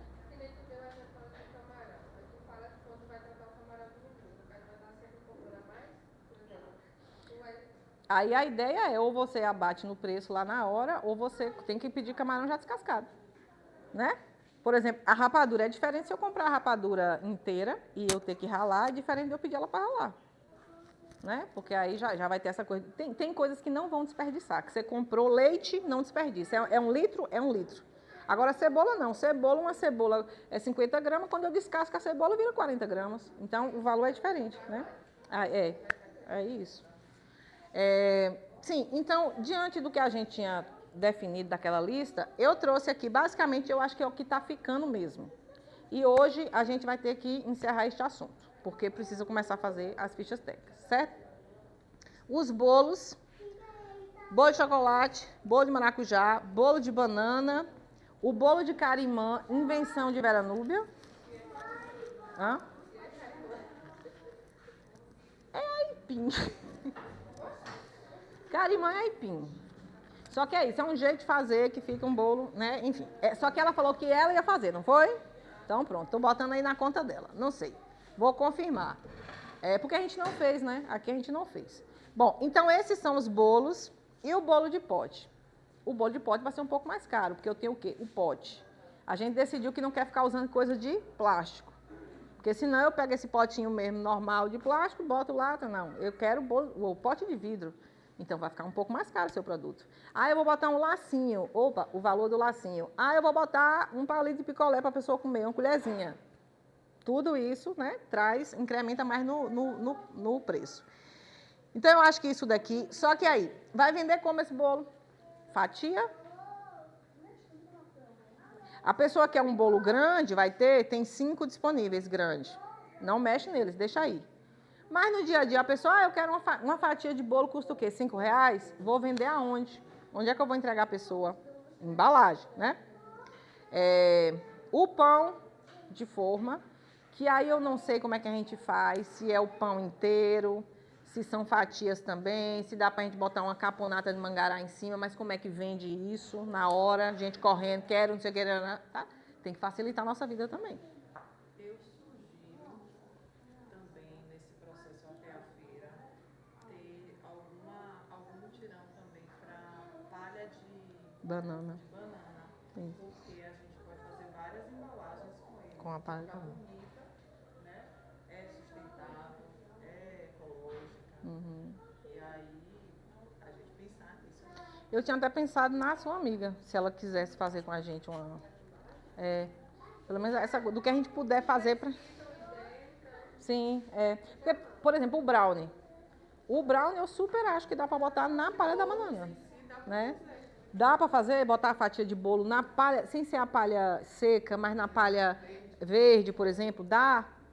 Se for um bolo quadrado, amarra igual uma pamonha e bota o lacinho, né? Até porque barateia pra gente, eu não vou precisar comprar embalagem, né? Então, é isso. Definir isso aqui é definir um monte de coisa. O preço que vai custar e também a embalagem, a forma como a gente vai apresentar, né? Então, pão de forma, o dadinho de tapioca, não vai dar pra gente vender da forma como servia aqui, que era na cumbuca, tal, não sei o quê. Vai ser num negócio de isopor. Às vezes, quando chegava gente aqui, que eu estava fechando, pedia uma porção de dadinho. Eu falava, mas você não vai levar meu negócio. Então, eu pegava, às vezes eu tinha um de isopor, aquele de marmita, botava ali, a pessoa levava, tchau, para casa dela. Só que a gente não quer usar esse produto. Então, foi que eu estava pensando. Esse cara do curso disse que o restaurante dele, ele começou com espetinho baiano, uma coisa assim, que foi o que fez sucesso. Que era uma carne espetada com queijo, coalho, num espeto. Aí eu pensei, por que não vender o dadinho em espeto? Porque não tem que ter embalagem para você enrolar, né? Pedi aqui o dadinho, fritou aqui dentro, que eu não sei se vai ser frito aqui dentro, vamos ter que ver, né? Jô, tem um pedido de dadinho. Um espeto são quantos dadinhos? 6? Pronto. Já está tudo pronto os espetos aqui na geladeira. Sai um espeto aí, botou lá para fritar, que não sei como é que vai ser, se a gente vai fritar, se a gente vai assar. Pronto. Chegou aqui, entregou a pessoa num guardanapinho bonitinho, toma seu espeto. E um potinho, um copinho, que aí pode ser descartável mesmo, com o melaço e com o outro molho, né? Pronto. Então, que essa é uma das coisas que eu estou pensando, como é que esse dadinho vai ser vendido se ele tem que ir com as porções dos coisas, né? Coxinha de aipim com carne de jaca. Fritou, levou aonde? Né? Onde é que esse consumidor vai receber? Como é que ele vai receber essa coxinha? A gente tinha os pratinhos de barro, mas agora não é mais prato. É descartável? Não sei. Tem aquela aí, né, que era uma diferente, era muito lixo. Tem aqueles menorzinhos, aqueles tipo isopor, assim. Tem de papel, né? Tem algumas embalagens assim de papel. Por exemplo, ali na saída da cidade, perto do Motinha, vocês viram o negócio de coxinha que abriu? Tem uma lavanderia que abriu no posto Motinha Malte, ali perto da Praça do Garimpeiro. Aí abriram um boxezinho de coxinha. Eles fazem coxinha pequenininha assim, frita, não sei quantas. E bota naquela caixa tipo de comida chinesa. Uma caixa de papel. Que às vezes até você compra ela inteira e vai montando as caixinhas, né? É mais fácil porque é mais biodegradável. Não é um plástico, não é um isopor, né? É uma caixinha. Dá para vender a coxinha ali? Sim, tem que pensar também, né? Aqui eu botei como sugestão pastel de forno. Só uma coisa que Samantha mentiu para mim na aula do pastel, porque ela faz de um jeito caseiro, manual, só que ela fala assim, quem tem as forminhas de pastel também funciona, não funciona para massa de batata. Aquela que a gente bota e depois fecha, né? Não funciona. O que é que faz? Faz a massa do pastel, pega uma forminha de pizza menorzinha, bota o plástico filme em cima da forma e pega a massa e vai moldando ali. Moldou, abriu a massa, botou o recheio, fechou. No próprio plástico filme, você vai modelando o pastel. Primeiro que é ótimo de fazer, adorei fazer. Terapêutico, porque é isso, né? Parece uma massinha de modelar. E a massa é muito gostosa. Essa mesma massa, a massa de empada. Está lá na geladeira, que eu não sei se vai prestar, mas eu fiz essa massa, não tive condição ainda de fazer a empada. Então, eu estou pensando ou a empada ou o pastel, mas eu acho que o pastel é mais fácil, né? Então, está aqui como sugestão também. Pode passar, Dani. A tapioca, né? Que já era a tapioca que a gente vendia aqui, o beiju. A massa do beiju é temperada, o recheio é tomate seco com queijo coalho, que era o que a gente fazia aqui, com rúcula. Não é... Eu acho, para mim, o melhor de todos é um beiju de ovos mexidos com alho poró e tomate cereja. Nossa Senhora, um ovo mexido com tempero, uma coisa assim boa, um ovo de galinha bom, pronto. Porque se quiser botar um queijo ali, quem não quiser queijo não bota, né? Isso é uma possibilidade de recheio também. Mas tem o mangará, né? O coração da bananeira, tem muito recheio e massa. Meu sonho é fazer um de palma com carne do sol. Ou carne de fumeiro, né? Com tomate seco, assim, ai meu Deus, e bota um creme de alguma coisa num beiju. O beiju é simples, pode ser vendido, que era como eu vendia naquele papel de hambúrguer. Não tem? Quem bota um hambúrguer assim dentro do papel, pode ser ali, porque é papel. O brownie, que eu acho que como ele é quadradinho, pode ser na palha da banana, ou na palha da banana verde ou na seca, né? E amarra ali um lacinho, então já não precisa de embalagem. A granola, granolda, está fazendo o nome de alguém, granolda, não é que é granola. Que isso, que Vera está devendo, né? Ela já passou a receita, devendo não, que é isso. Ela falou que era para a gente inventar e fazer. Veremos, porque essa granola faz como, vende aonde? No saco? No pote? Eu, por mim, botar no saquinho de pão. É parecido até com de granola, que tem umas embalagens que compra, que vende também erva desidratada. Ela tem Um negócio, transparência. uma transparência, né? Então, assim, mas vai rolar a granola? Depende de quê? O que é que tem na granola? Tem aveia, tem não sei o quê, bora ver o custo disso. A rapadura de mamão, né? Não foi feita também. Quer dizer, foi feita a outra, mas ela levou para fazer. Então, essas duas coisas aqui eu estou sob condição dela. Até para saber como, quanto precisa e como vai vender, né? Como vai apresentar o produto. O geladinho, que aí, normal, fazer antes, deixar no freezer, pediu lá, veio para cá, pegou. Porque não vamos ter, né, refrigeração lá. A não ser que seja um isopor, mas não é legal, né? Que vai estar um calor retado. Os congelados embalados, que aí a gente vai ter que analisar isso, porque, sabe qual é o meu problema aqui? É geladeira. Quando eu falo congelado e embalado, primeiro, eu acho que a gente não tem que vender carne de jaca, beleza? Se a gente tivesse sei lá, 50 quilos de carne de jaca, eu até venderia, mas eu acho que não é o caso, porque senão a gente fica sem. Se é a base dos nossos produtos, a gente não pode ficar sem. Só voltando à questão da coxinha, voltei à receita original, viu? Aquela de Vera. No próximo curso, a gente testa só com aipim mesmo. Mas eu fiz, tem 20 dias que eu fiz lá em casa de novo, a que eu fazia no restaurante. Ai, me deu saudade. Eu falei, é tu mesmo. É tu mesmo. Só que aí dá um pouquinho mais de trabalho, por quê? Porque cadê o caldo? É a coxinha original com caldo de legume. Que o pessoal faz geralmente com caldo da galinha, né? Do recheio. Aí eu fiz o caldo. É cebola, alho, talo de alho poró, tem que fazer a redução ali, fazer um caldo bom, fica mais ou menos 40 minutos no forno, depois coa, bate no liquidificador e aí joga na massa da coxinha, com a farinha de arroz e o aipim. Ela fica mais... Bota na forminha no instante, ó, puf, puf, puf. Eu tenho uma forma de 8 cada uma. Então, com 2 formas eu faço 16 coxinhas. 2 pessoas, 16 coxinhas, meia hora. 4 pessoas, tantas coxinhas. Só que aí, pra quem é vegano, já não comeria, porque leva ovo. Porque leva ovo, né? Mas foi o aipim, manteiga, também leva manteiga. Aipim, manteiga e a farinha de arroz, que ensinava a branca, só que a gente botou o arroz mesmo. De arroz, né? Deu super certo.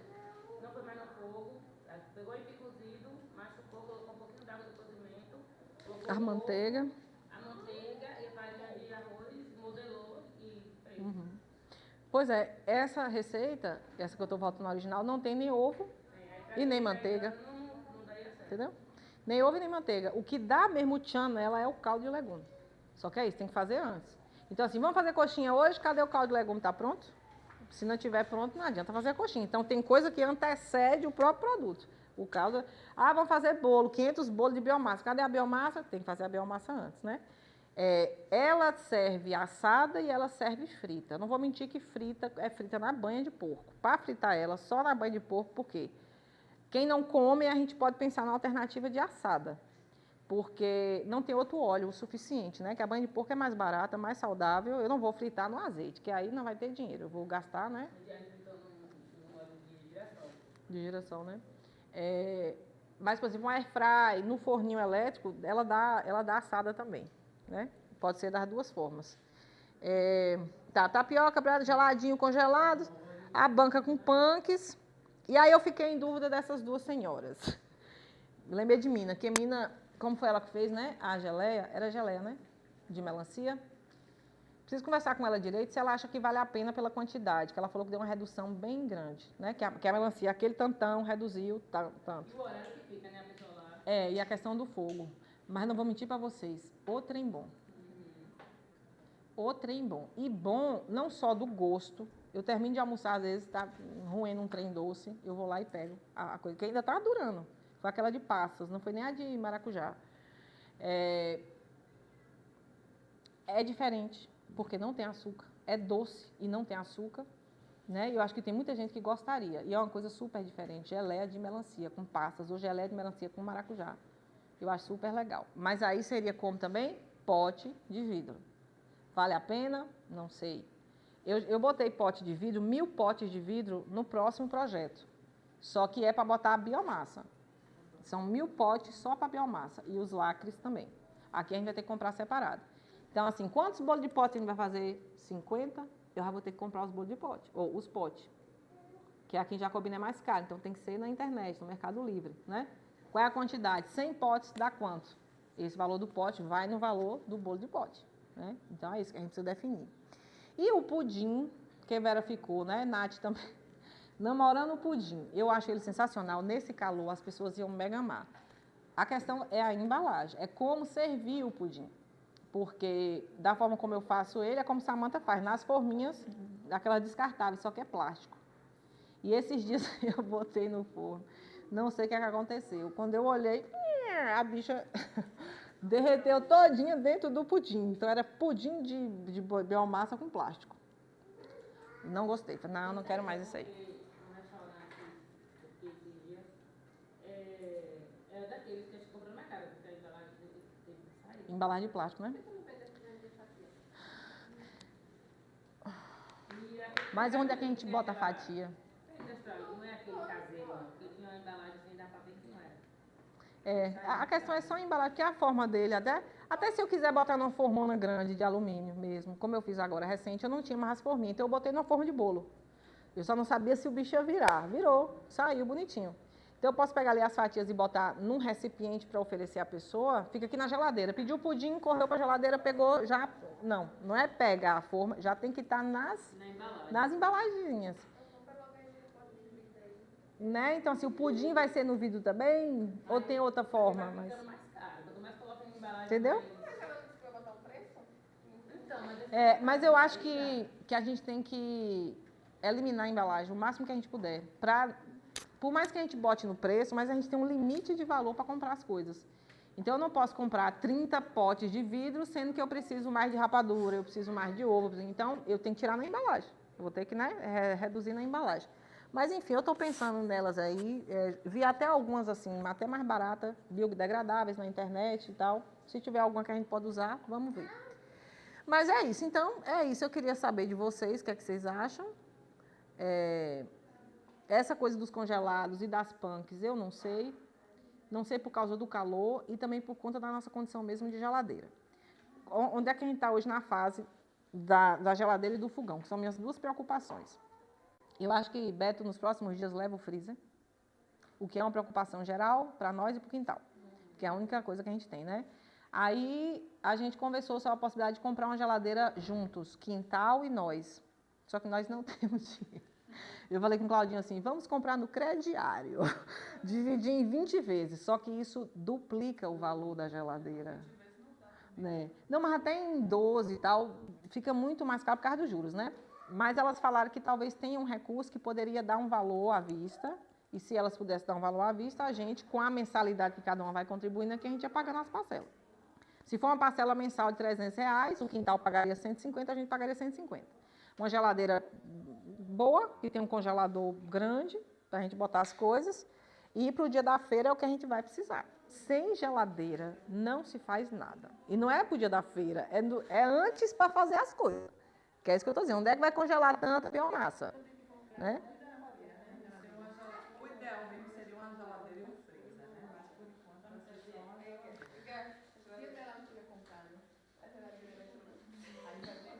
Por mim, eu comprava uma Brastemp, mas tudo bem. É porque Brastemp é maior, né? Tem um congelador maior.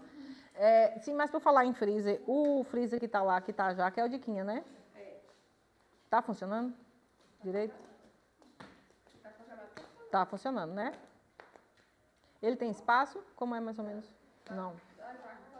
Topou? Uau! Eu já estava pensando em usar para botar as coisas. Ah. Eu acho que a que estava na casa de Vera, ela foi o bichinho, ela trouxe todos os bichos. Aí encheu. Assim, não tá na tampa, né? Mas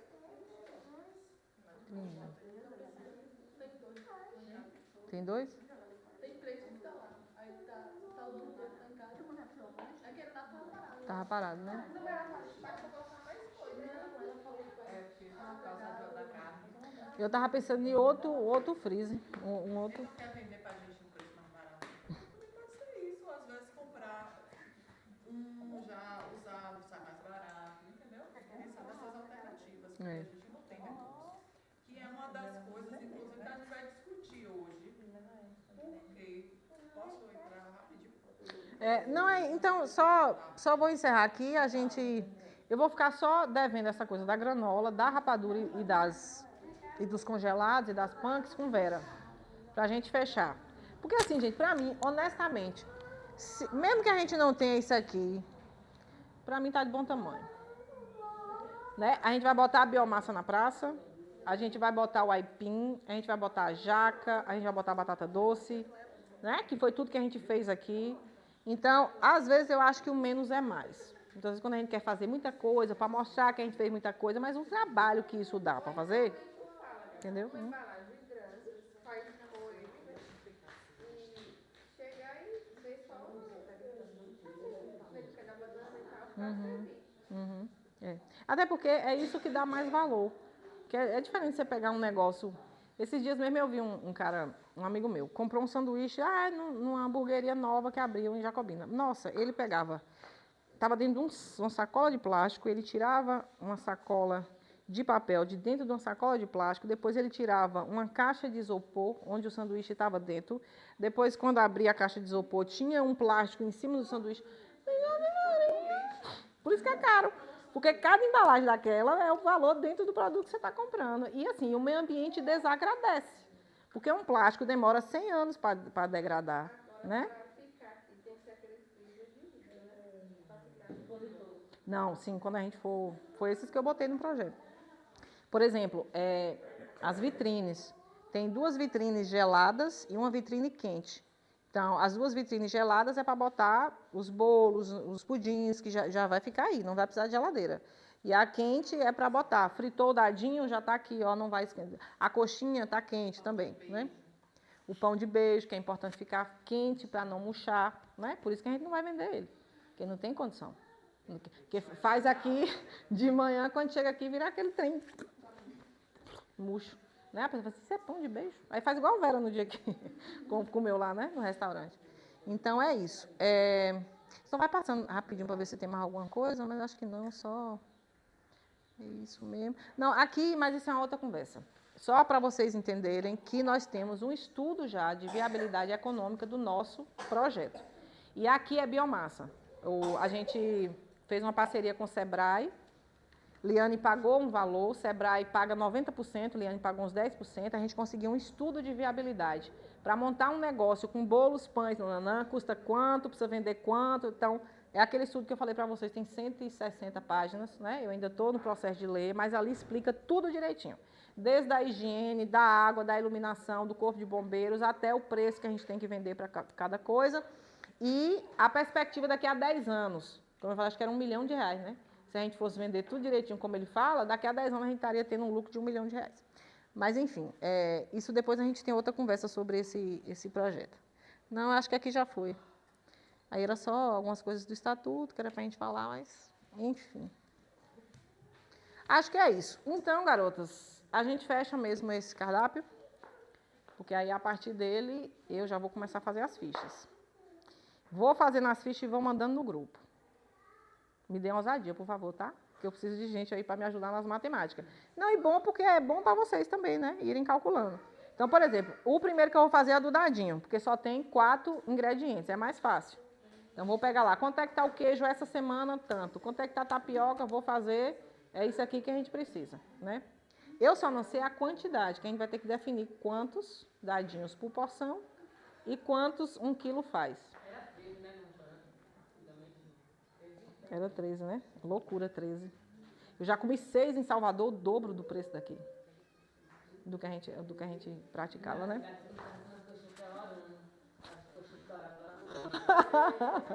Não, e outra, sabe o...